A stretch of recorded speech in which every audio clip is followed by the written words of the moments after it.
Le premier numéro vous a plu, vous en avez redemandé, alors le voilà tout beau tout chaud, numérique numéro 2. Au menu de ce numérique, de l'émotion gustative, des poissons en ligne, des objets connectés et du Web 2D comme s'il en pleuvait. À vos bécherelles, je neurokiffe, tu neurokiffes, on neurokiffe. Éric Guérin en tout cas, il neurokiffe comme un toqué. Le chef étoilé de Loire-Atlantique a testé cet objet très expérimental, le neurokiff, ou comment enregistrer tout ce qui fait saliver notre cerveau. Alors ça se présente comme un casque qui mesure nos émotions gustatives. Et c'est ce que fait très sérieusement l'Université de Nantes. Le neurokiff et Éric Guérin étaient en démonstration à Stéréolux pendant le Web 2D. Jean-Alex a voulu neurokiffer lui aussi. Cet amuse-bouche fourme d'Ambert, chocolat blanc et truffe fait beaucoup d'effet à monsieur. Son écran se remplit de particules en mouvement, preuve que ses papilles gustatives sont en émoi, une émotion relayée directement par le casque du neurokiff vers un logiciel. Le casque neuronal va capter votre activité électrique, donc l'activité électrique de votre cerveau. Et à partir de là, on va récupérer tout ce qui est ondes alpha, bêta, gamma, θ. Et nous, à partir de ces informations-là, on va être capable de savoir si vous ressentez, si vous avez des sentiments plutôt positifs ou plutôt négatifs. En résumé, si vous kiffez ce que vous mangez, c'est un peu la folie dans votre cerveau et sur votre écran de tablette.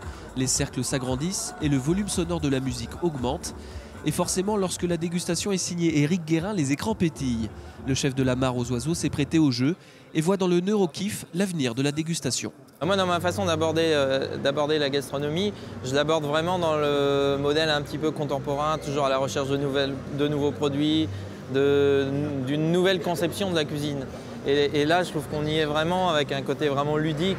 Ce sera peut-être notre futur guide gastronomique qui remplacera le Michelin. Pas sûr que les critiques se mettent tout de suite au numérique, mais le neurokiff pourrait également servir au marketing, à l'industrie du cinéma ou encore du jeu vidéo.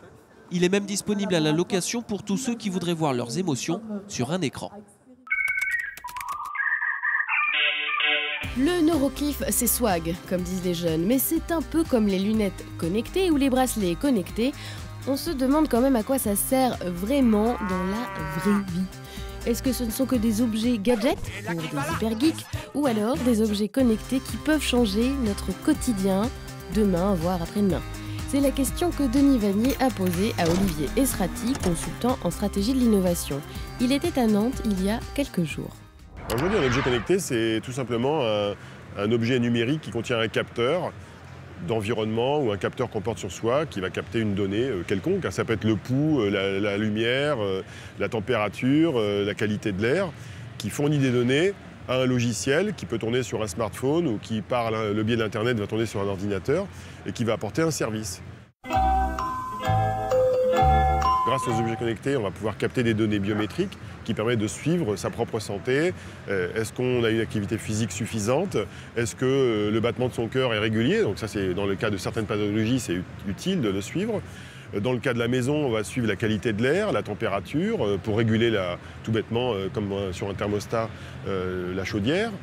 Ça va être dans une entreprise de suivre la consommation électrique avec des capteurs spécialisés. Les domaines sont infinis, pour peu qu'on trouve des idées qui ont un sens. Ce dont on a besoin, ce sont des objets connectés qui sont reliés à des services et à des contenus qu'on va utiliser dans la durée. Pour être utilisable dans la durée, il faut plusieurs choses. Il faut des contenus à valeur ajoutée. Il faut probablement qu'il y ait une valeur sociale très forte à l'usage de l'objet. Par exemple, relier l'objet à ses amis d'une manière ou d'une autre.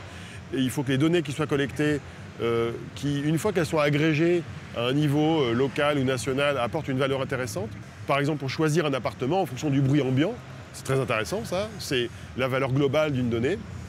Et dernier point, c'est la valeur émotionnelle de l'objet. C'est-à-dire, est-ce qu'il va apporter une valeur qui est au même niveau que les réseaux sociaux, que les contenus, la télévision, les films, le cinéma, et qui va changer la vie des gens pour améliorer leur vie des gens et leur apporter cette notion émotionnelle qui manque parfois aujourd'hui.